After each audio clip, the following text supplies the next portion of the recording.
एक बार की बात है, एक जंगल में टूनी चिड़िया और एक कालू नाम का कौवा रहा करता था। ये दोनों आपस में बहुत अच्छे मित्र थे। इनकी मित्रता बहुत ही अच्छी थी। अरे कालू दोस्त, हमें बहुत दिन हो गए हैं, कुछ खाया नहीं है और इस बारिश से तो हम वैसे ही परेशान हैं। जब से बारिश नहीं हुई तब से जंगल में कुछ भी खाने को नहीं मिल रहा। अब हम करें तो करें क्या? ऐसा करते हैं कि चलो खाना ढूंढने चलते हैं। तुम एक तरफ चले जाओ और मैं दूसरी तरफ चली जाती हूँ। उसके बाद टूनी चिड़िया दूसरी तरफ चली जाती है और कालू कौवा दूसरी तरफ आ जाता है। इधर तो कालू कौवे को कुछ खाने के लिए मिल ही नहीं रहा था। लगता है आज का भी दिन खराब ही है। इतने दिन से तो वैसे ही खाना नहीं खाया और आज भी खाने के लिए जंगल में कुछ नहीं मिला। मेरी तो समझ नहीं आ रहा, करूँ तो करूँ क्या। शायद ऐसा हो सकता है कि टूनी चिड़िया को कुछ ना कुछ ज़रूर मिल गया होगा खाने के लिए। इधर टूनी चिड़िया एक गुफा के बाहर बैठी थी। आज तो कुछ मिला ही नहीं खाने के लिए, लेकिन ये गुफा कैसी है? इस गुफा के पास तो मैं पहली बार आई हूँ। ये गुफा तो मैंने पहली बार देखी है। चलो इसके अंदर चल के देखती हूँ, क्या पता इसके अंदर कुछ खाने के लिए मिल जाए। फिर कालू कौवे को भी मैं इसी गुफा में बुला लूँगी और दोनों दोस्त मिलकर खाएंगे। उसके बाद टूनी चिड़िया गुफा के अंदर आती है। अरे वाह, इतना सारा खाना! मैंने तो कभी सोचा भी नहीं था कि इस गुफा में इतना सारा खाना मिल सकता है। लेकिन चलो जो भी हुआ अच्छा ही हुआ। इतने सारे फल तो हमें बहुत दिन के लिए बहुत हैं। हमें अब कहीं जाने की ज़रूरत नहीं पड़ेगी। बस कालू को एक ही देरी है, दोनों दोस्त मिलकर खाएंगे इन सभी फलों को। उसके बाद टूनी चिड़िया कालू कौवे का इंतज़ार करने लगती है। तभी कालू कौवा आता है। अरे कालू, आ गए तुम? मैं तो तुम्हारा ही इंतज़ार कर रही थी। देखो कितने सारे फल रखे हुए हैं यहाँ पर, और ये फल तो हमें बहुत दिन के लिए बहुत हैं। हमें कहीं जाने की ज़रूरत नहीं है। चलो जल्दी से इन्हें अपने घर लेकर चलते हैं और दोनों दोस्त मिल बांट कर खाएंगे इन सारे फलों को। लेकिन बेचारी टूनी चिड़िया को क्या पता था कि कालू कौवा बहुत ज़्यादा शातिर है।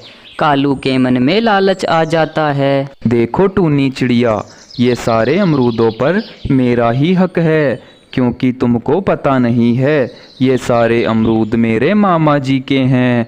मेरे मामा जी अमरूदों की खेती करते हैं और वो खेती करके यहीं पर अपने सारे अमरूदों को रख देते हैं।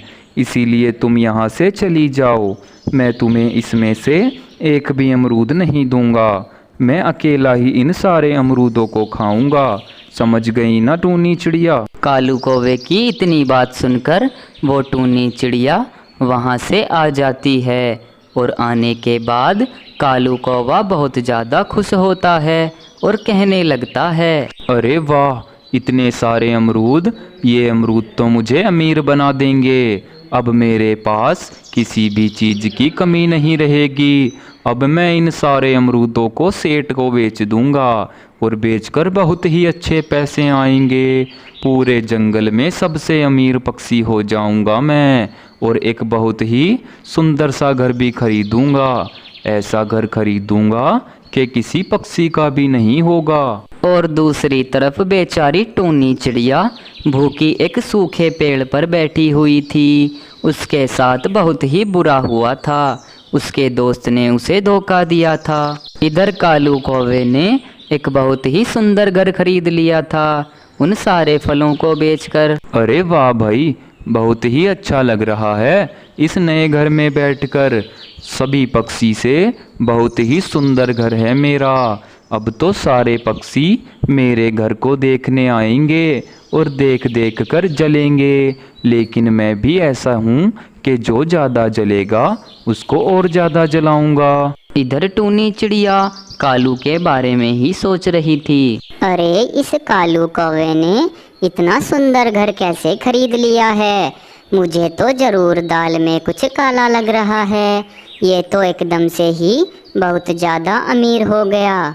ज़रूर इस बात का पता निकालना पड़ेगा मुझे। उसके बाद टूनी चिड़िया आराम से बैठ जाती है, लेकिन तभी एक चिड़ा उसके पास आकर कहता है, अरे ओ टूनी चिड़िया, क्या तुमने मेरे फल चुराए हैं? मेरे फल मैंने एक गुफा में रख दिए थे, लेकिन तब मैंने आकर देखा तो उसमें एक भी फल मुझे नहीं मिला। मैं किसी काम से बाहर क्या चला गया कि मेरे सारे फल चोरी हो गए। अगर तुम्हें पता हो तो बता दो। अरे सुंदर चाचा, ये क्या कह रहे हो आप? क्या वे फल सब आपके ही थे? हाँ, मुझे पता है कि वो सारे फल कहाँ हैं।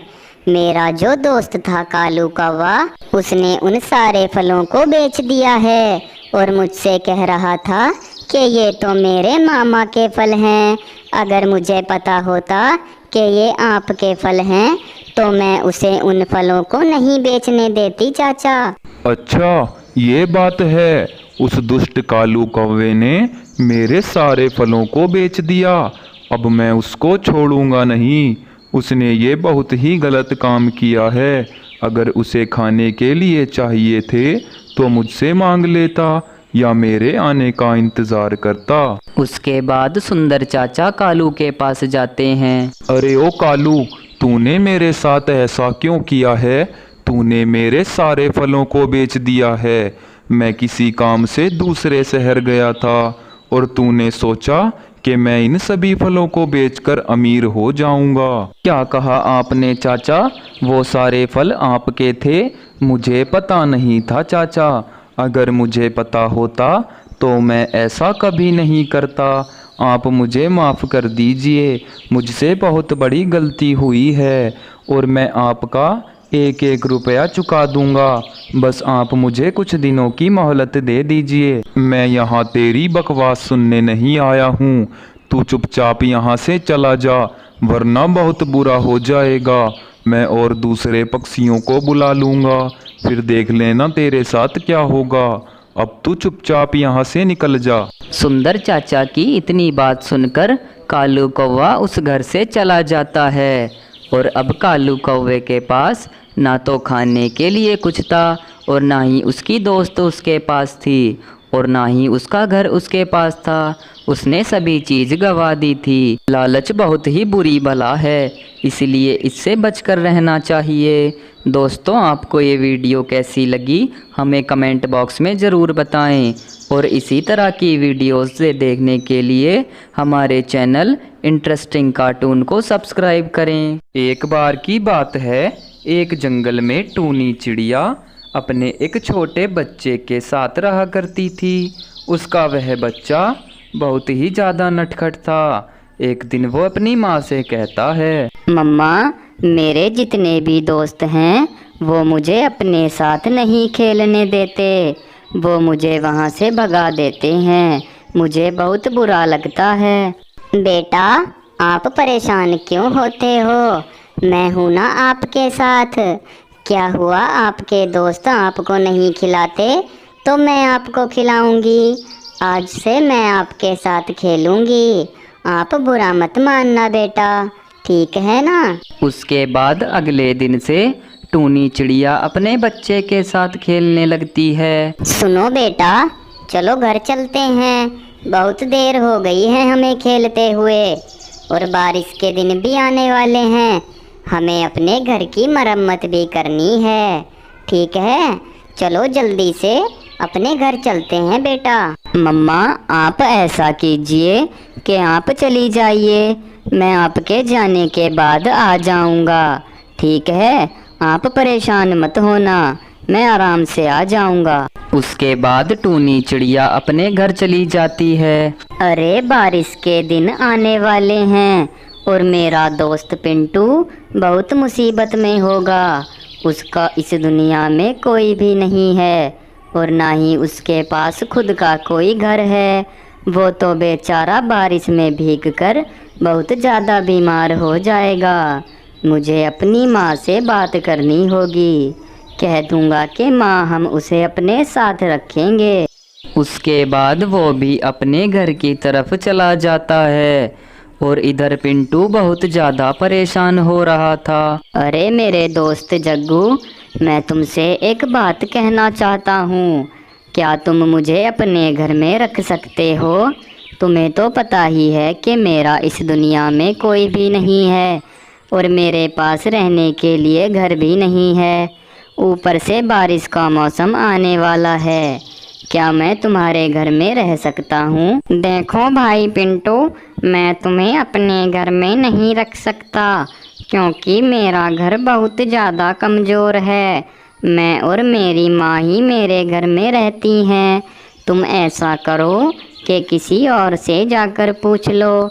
मैं तुम्हारी इस वक्त कोई मदद नहीं कर सकता भाई। ठीक है, अब मैं चलता हूँ, मुझे बहुत ज़्यादा काम है। इतना कहकर उसका दोस्त जग्गू भी वहाँ से चला जाता है। फिर पिंटू बहुत ज़्यादा घबरा जाता है। इस दुनिया में कोई भी किसी का नहीं है, कोई किसी की मदद नहीं करना चाहता। मैं जग्गू को सबसे खास मित्र मानता था, लेकिन मुसीबत में इसने भी मेरा साथ नहीं दिया। मम्मा, आज मैं आपसे एक बात कहना चाहता हूँ। हमें सबकी मदद करनी चाहिए, चाहे वो हमारा दुश्मन हो या फिर हमारा दोस्त हो। हाँ बेटा, कह तो तुम ठीक ही रहे हो। हमें सबकी मदद करनी चाहिए, हमें पीछे नहीं हटना चाहिए, भले ही सामने वाला हमारा दुश्मन ही क्यों ना हो। लेकिन तुम ये बताओ कि आज तुम ऐसी ऐसी बातें क्यों कर रहे हो? अगर कोई परेशानी है तो मुझसे बताओ बेटा। मम्मा, परेशानी तो बहुत बड़ी है, मैं आपसे बताता हूँ। मेरा एक दोस्त है, उसका नाम पिंटू है। उसका इस दुनिया में कोई भी नहीं है।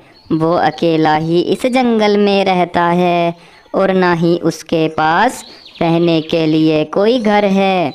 और आप कह रही थी कि बारिश का मौसम आने वाला है। बारिश के मौसम में मेरे दोस्त को बहुत ज़्यादा परेशानी होगी। वो बारिश में भीगकर बीमार हो जाएगा। इसीलिए मैं कह रहा हूँ, क्यों ना हम उसे भी अपने घर में बुला लें। बेटा, ये सोच तो तुम्हारी बहुत ही अच्छी है। तुम ऐसा करो कि कल सुबह जाकर उसको ले आना। उसके अगले दिन वो अपने दोस्त पिंटू के पास जाता है। अरे मेरे दोस्त पिंटू, कैसे हो तुम?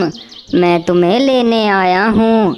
मुझे पता है कि तुम्हारे पास रहने के लिए घर नहीं है और ना ही तुम्हारा इस दुनिया में कोई है। इसीलिए मैंने अपनी मम्मा से कह दिया है कि बारिश के मौसम में पिंटू को हम अपने घर ही बुला लेते हैं। अरे मेरे दोस्त, तुम्हारा बहुत बहुत धन्यवाद। मैं तुम्हारा ये एहसान कभी नहीं भूलूंगा। मैं उस जग्गू को अपना सबसे खास मित्र समझता था, लेकिन उसने मुझे धोखा दे दिया और तुम्हें मैं अपना मित्र नहीं समझता था। फिर भी तुमने मेरी मदद की। आज से हम दोनों बहुत अच्छे दोस्त हैं और उस जग्गू को मैं अब कभी नहीं मिलूँगा। चलो जल्दी से घर चलते हैं। उसके बाद बहुत तेज से बारिश होने लगती है, लेकिन अब पिंटू को कोई भी दिक्कत नहीं थी। अब पिंटू अपने दोस्त के साथ उसके घर में आराम से रहने लगता है। दोस्तों, आपको ये वीडियो कैसी लगी हमें कमेंट बॉक्स में ज़रूर बताएं।